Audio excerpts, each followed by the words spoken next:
Yes, good morning students. How are you बेटा? Okay बेटा, fine. तो हम अपने प्रीवियस लेक्चर में हमने पढ़ा था, फोर्स के बारे में पढ़ा था, लॉ ऑफ इनर्शिया पढ़ा था, गैलीलियोज लॉ ऑफ इनर्शिया पढ़ा था हमने, और न्यूटन्स का फर्स्ट लॉ ऑफ मोशन पढ़ा था। और हमने ये भी पढ़ा था कि law of inertia, inertia of rest, inertia of motion and inertia of direction. आज हम डिस्कस करते हैं Newton's second law of motion.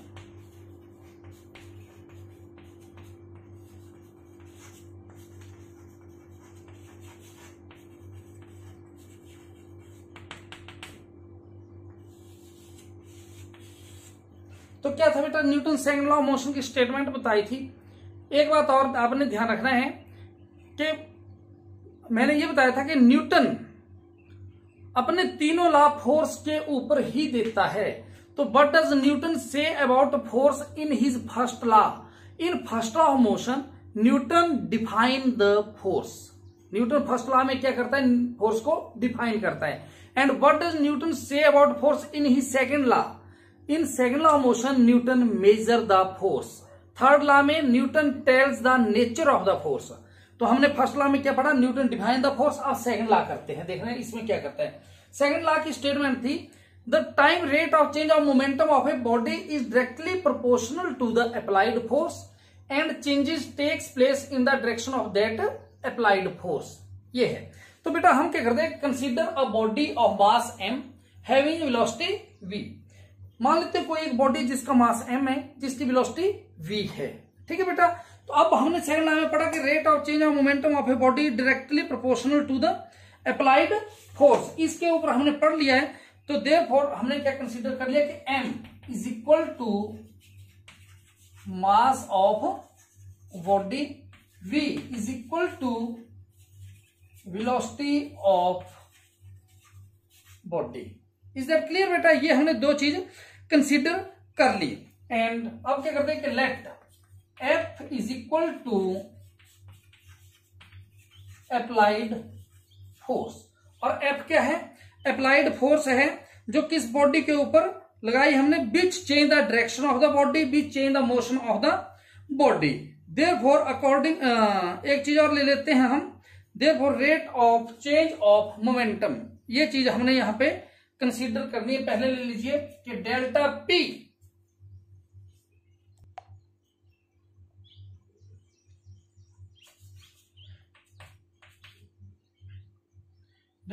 क्या है बेटा? हमने ले लिया है यहां पे delta P is equal to small change in momentum and delta P over delta T is equal to rate of change of momentum. Now according to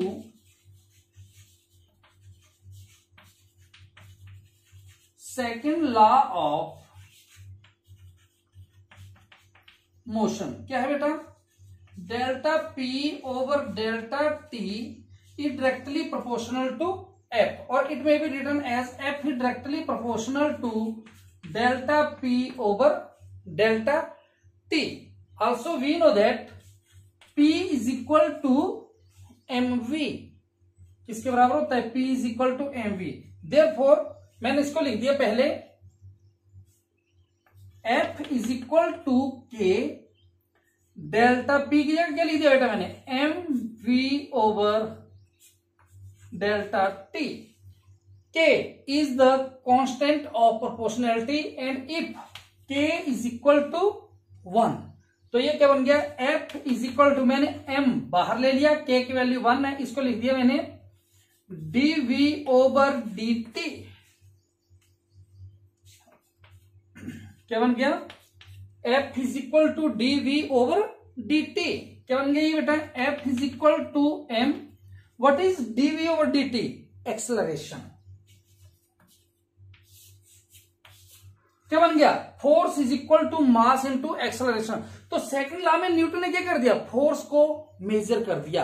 अब ये फोर्स एक्स एक्सिस पे भी हो सकती है, ये वाई एक्सिस पे भी हो सकती है, ये जेड एक्सिस पे भी हो सकती है। अगर एक्स एक्सिस पे है then F X is equal to M into A X, F Y पे है तो F Y M A Y, F Z पे है F Z M A Z आ गया।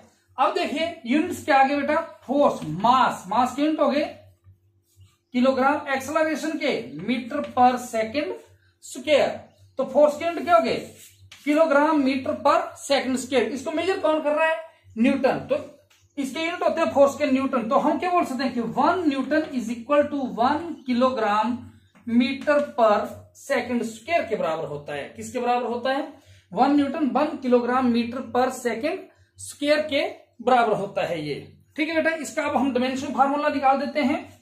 क्या बन गया, किलोग्राम का हो गया एम, एल टाइम का T-2, this is the dimensional formula of force. ठीक है बेटा,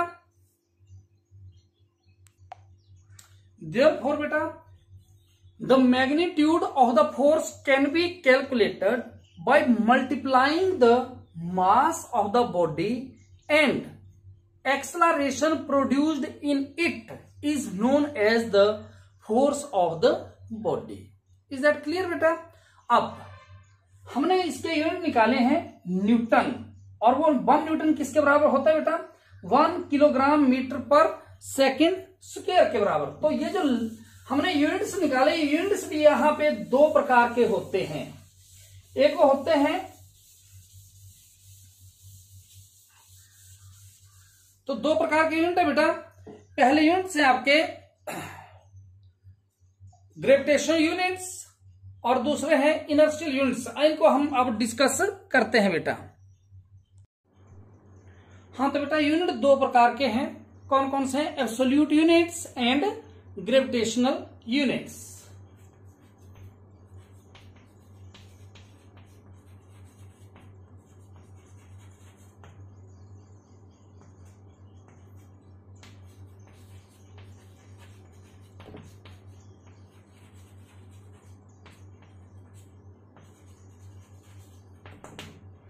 एब्सोल्यूट यूनिट्स, ऐसे यूनिट्स जो एब्सोल्यूट मतलब कहीं चेंज ना हो, जो है वो ही रहेंगे एज इट इज, वो है एब्सोल्यूट यूनिट। और gravitation units which depend upon the gravitation pull के ऊपर, अर्थ के ऊपर या कहीं भी आप कर रहे हो उसके ग्रेविटेशन पुल के ऊपर आप डिपेंड करते हैं, वो होते हैं ग्रेविटेशनल यूनिट्स। तो आइए डिस्कस करते हैं। पहले हम डिस्कस करते हैं एब्सोल्यूट यूनिट्स को।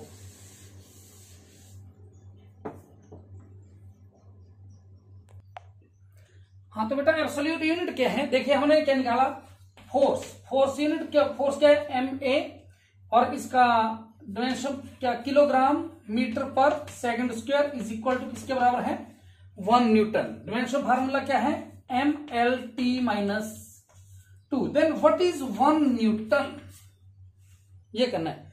तो 1 न्यूटन क्या है, 1 Newton is that much force which produce an acceleration of 1 metre per second square of a mass 1 kilogram. क्या है 1 Newton, 1 Newton is force is that much force which produce an acceleration of 1 metre per second square in a body of mass 1 kilogram, यानी कि F is equal to MA। ये हो गया आपका क्या absolute units. इसको क्या बोलेंगे हम बेटा, 1 न्यूटन की वैल्यू है। और हमें यह पता है कि 1 न्यूटन किसके बराबर होता है 10⁵ डाइन के बराबर होता है। तो 1 डाइन को भी तो हमने आप डिफाइन करना है, ये तो हो गया 1 न्यूटन। तो 1 डाइन क्या है, यानी कि ये कौन सा था आपका, ये MKS सिस्टम है, और इसको हमने किसमें CGS सिस्टम में डिफाइन करना है। MKS क्या हो गया, which produce an acceleration of, यहां पे लिख देता हूं मैं, which produce an acceleration of 1 metre per second square of a body of mass 1 kilogram. ये होता है क्या आपका MKS सिस्टम में 1 न्यूटन। इन CGS सिस्टम में 1 डाइन, हमें पता है कि 1 न्यूटन इज इक्वल टू किसके बराबर है बेटा 1 डाइन। में कैसे आया देखिए, यह 1 kilogram, 1 kilogram is equal to 10⁵ gram के बराबर। 1 metre is equal to 100 centimetre के बराबर, यानी कि 10⁻²² सेंटीमीटर के बराबर होते हैं। और सेकंड के यूनिट कॉमन है एमकेएस में भी और सीजीएस में भी। तो कितना बन गया 10⁵ क्या बन गया बेटा, ये ग्राम सेंटीमीटर पर सेकंड स्क्वायर ये बन गया। तो आपका क्या आ गया 10⁵ क्या बोल दिया इसको हमने, डाइन। तो 1 डाइन क्या हो गया, 1 dyne is that much force, या 1 dyne which produce 1 dyne is that much force which produce an acceleration of 1 centimetre square, यहां पे 1 किया है क्या, 1 centimetre square of a body of mass 1 gram.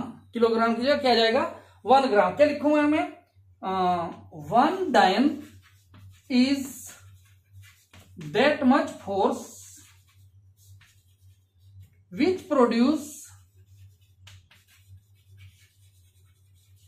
N acceleration of a body which produce an acceleration of 1 centimeters per second square of a body of mass 1 gram is known as 1 dyne। ये थे आपके absolute units. अब करते हैं हम gravitational units. अब आगे क्या करते हैं बेटा हम gravitational units. Second one is gravitational units which depends upon the gravity।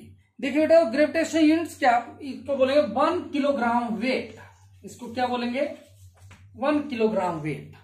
तो 1 किलोग्राम वेट देखिए इसको डिफाइन कैसे करेंगे हम 1 किलोग्राम वेट को, 1 किलोग्राम वेट और 1 किलोग्राम फोर्स भी बोल सकते हैं हम इसको, KGF भी बोल सकते हैं। 1 KGF या 1 kilogram weight is that much force, is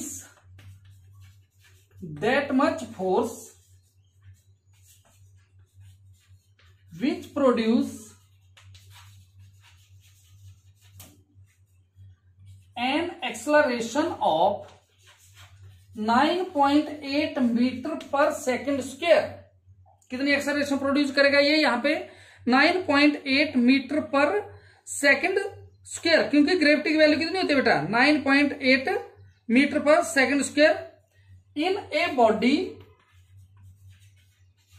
of mass 1 kilogram. ये किसकी वैल्यू है 1 किलोग्राम वेट या 1 किलोग्राम फोर्स। फिर देखिए 1 किलोग्राम फोर्स और 1 kilogram weight is that much force which produce an acceleration of a body of acceleration 9.8 metre per second square in a body of mass 1 kilogram ये है। और दूसरे आएंगे आपके बेटा 1 ग्राम वेट। दूसरा कौन सा है 1 gram weight. 1 gram weight is that much force which produce an acceleration of, कितनी आएंगी बेटा यहां पे 980 सेंटीमीटर पर सेकंड स्क्वायर। कितनी आ जाएगी बेटा यहां पे ये, इसकी जगह 9.8 की जगह हमने कितनी ले ली 980 सेंटीमीटर पर second square of a body of मास कितना आ जाएगा 1 ग्राम। लिख देता हूं मैं दोबारा यहां से 1 gram weight is that much force which produce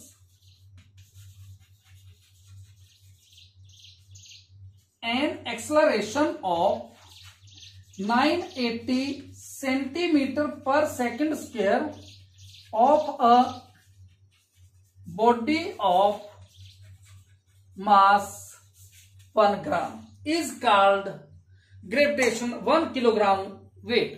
तो ये थे बेटा आपका ग्रेविटेशन यूनिट, और जो हमने पहले पढ़े वो थे आपके एब्सोल्यूट यूनिट्स। तो ये 2 प्रकार के यूनिट्स थे।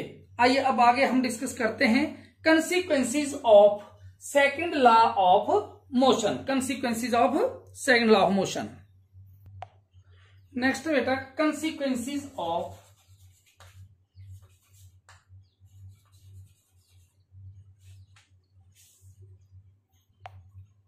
तो फर्स्ट बेटा no force is required to move the body along the straight line. देखिए कैसे, as we know that according to second law of motion F is equal to M A, if the body is moving along the straight path then no force is required, it mean F is equal to 0। तो ये क्या बन गया बेटा, M A is equal to 0, it mean A is equal to 0, m is constant, m is not equal to 0. It means when the body is moving along the straight path, then no force is required. F is 0. It means there is no production of acceleration. Then the acceleration of the body is also 0. Second है आपका, the direction of accelerated motion always due to external force. Second one क्या है, accelerated motion is due to second one is accelerated motion is due to external force. देखिए first one, the motion of the body में change, the direction of body में change. पहले हम लेते हैं, पहले नंबर पे बेटा the speed of the body में चेंज। मान लेते हैं कोई बॉडी मूव कर रही है, हम उसके ऊपर कोई एक्सटर्नल फोर्स लगा देते हैं जिस डायरेक्शन में बॉडी मूव कर रही है, then the motion of the body will increase. दूसरी बात कि अगर कोई बॉडी मान लेते हैं मूव कर रही है, हम उसके ऊपर ऑपोजिट फोर्स, जैसे एक कार मूव कर रही है, हम उसके ऊपर ब्रेक अप्लाई कर देते हैं, द मोशन विल क्या होगा, डिक्रीज। तो हम वेलोसिटी ऑफ द बॉडी क्या कर सकते हैं, चेंज कर सकते हैं by applying the external force. Third one, we can also change the direction of the body if we apply the force perpendicularly on the body, then direction of the body में also be change. ठीक है बेटा। Third one लेते हैं हम measurement of force. Third one है हमारे पास मेजरमेंट ऑफ फोर्स। बेटा as we know that according to second law of motion F is equal to M A और F is equal to M D V over D T, ये हमने prove किया। तो इसका क्या गया कि by knowing the value of the mass we can calculate the velocity, हम वेलोसिटी को कैलकुलेट कर सकते हैं अगर इनकी वैल्यू हमारे पास है। नेक्स्ट वन है हमारे पास, the second law of motion is also applicable is a vector quantity. Vector quantity कैसे है कि हमने निकाला F is equal to M A, मान लेते हैं एफ एक्स क्या बन जाएगा बेटा, M A X, F Y is equal to M A Y, F Z is equal to M A Z. हम इसको इस तरह से लिख सकते हैं, या और क्या लिख सकते हैं हम इसको, F X is equal to F Y is equal to D P Y over D T, F Z is equal to D P Z over D T. कहने लगा कि जिस डायरेक्शन में हम फोर्स अप्लाई करेंगे, चेंजेस मोमेंटम में change उसी direction में आएंगे। अगर एक्स एक्सिस पे तो X axis, Y Y Z तो जेड एक्सिस के ऊपर। ठीक है बेटा। तो बेटा ये थे consequences of second law of motion के। आइए अब हम करते हैं इंपल्स। नेक्स्ट क्या क्वांटिटी है हमारे पास, impulse. Next one is impulse.